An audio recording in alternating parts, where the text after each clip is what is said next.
Hello, my dear English learners. Welcome back to Christ English Practice. I am your English trainer, R. Madhuvanan, sharing this video lesson with you. This video is video number 5 in part 5 of our Tamil English dictionary. In this video, we are going to see 5 words that begin with the 2 letters அமை என்ற 2 எழுத்துக்களில் ஆரம்பிக்கும் 5 சொற்களை நாம் கற்றுக்கொள்ளப் போகிறோம். Please come, let us start the practice.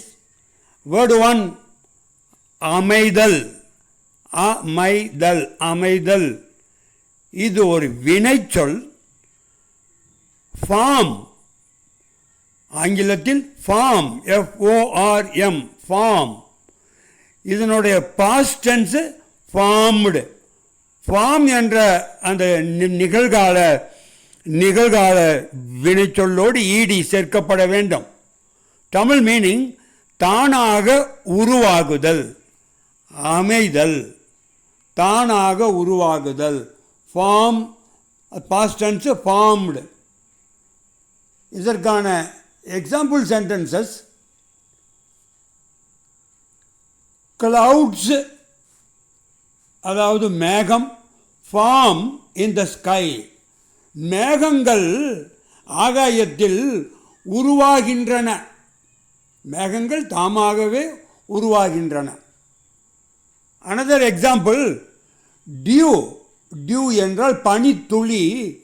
Forms, உருவாகிறது. On leaves and cross in the morning, காலை நேரத்தில் இலைகள் மற்றும் புல் மீது டியூ என்றால் பனித்துளி.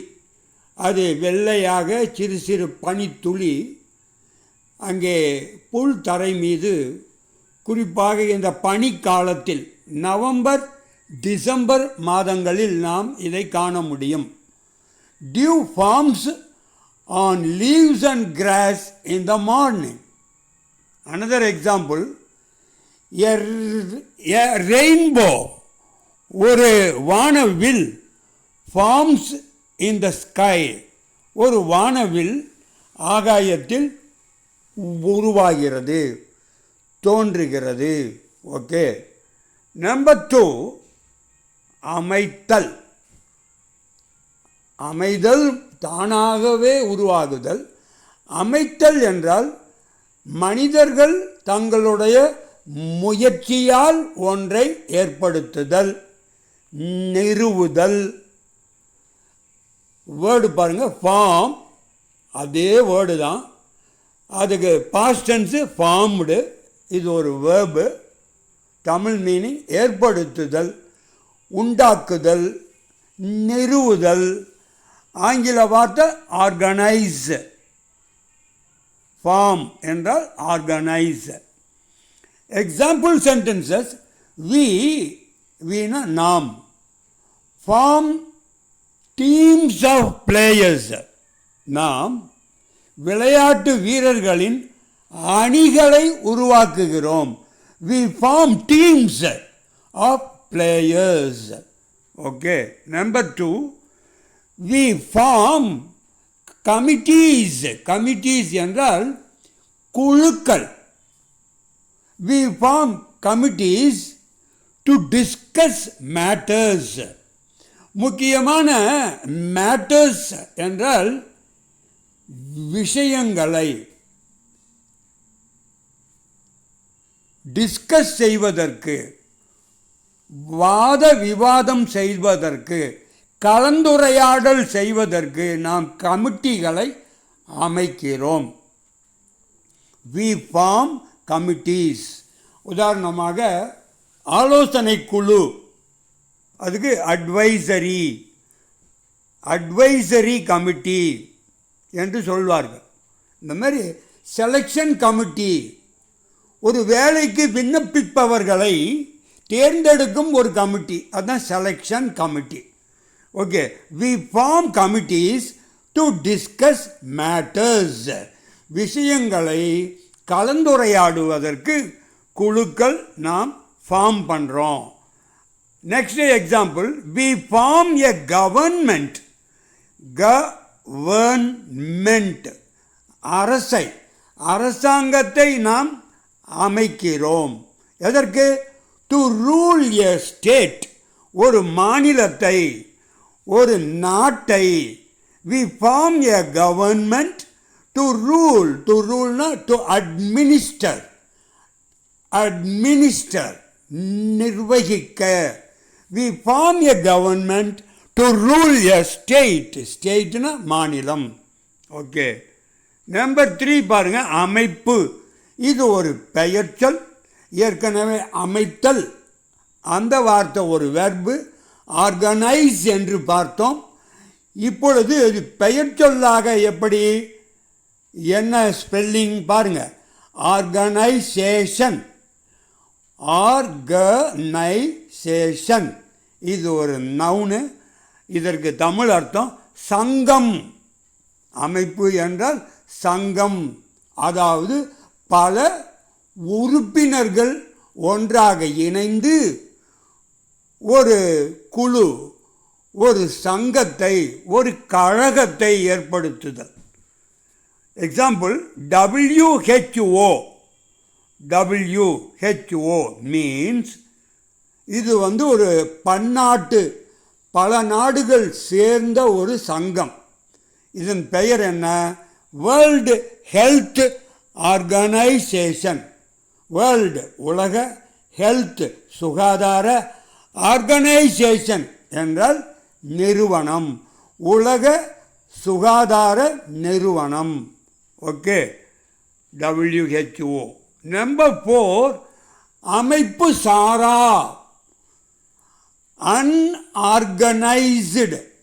இது ஒரு பண்புச்சொல், அட்ஜெக்டிவ். வார்த்தை நீளமாக இருக்கு பாருங்க, அதை டாட் வச்சு கொடுத்துருக்கேன். Unorganised, unorganised.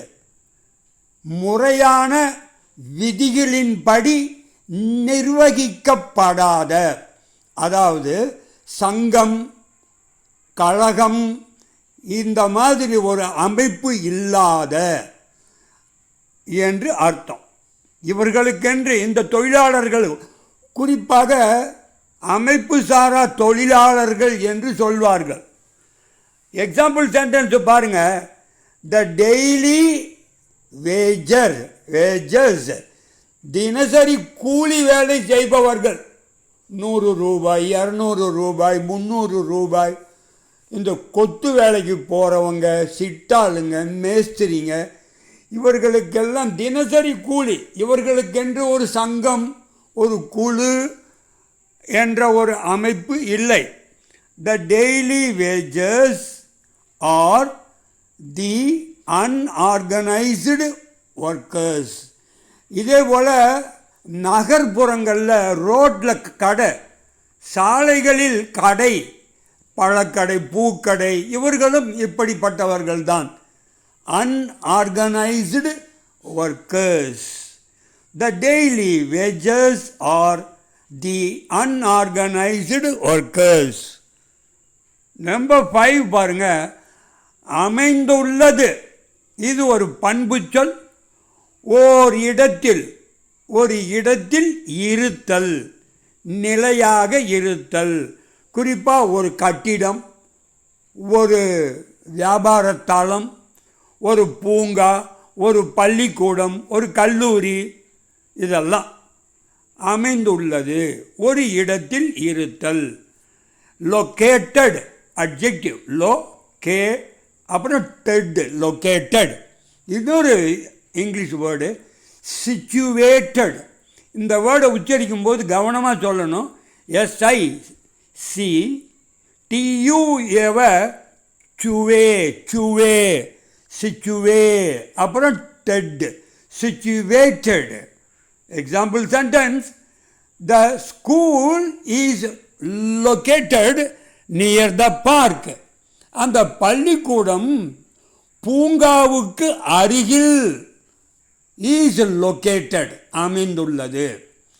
இன்னொரு example, our school is situated அமைந்துள்ளது on Salem main road, Salem நகருக்கு செல்லும் முக்கிய சாலை மீது எங்களுடைய பள்ளி அமைந்துள்ளது.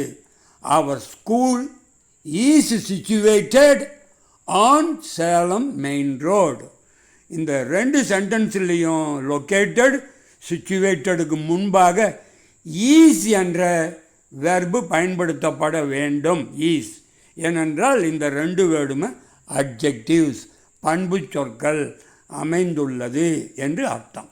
Okay my dear English learners, that ends this video. Please remember to subscribe to Christ English Practice channel. Thanks for watching the video. Wish you good luck with your English practice. Goodbye and take care.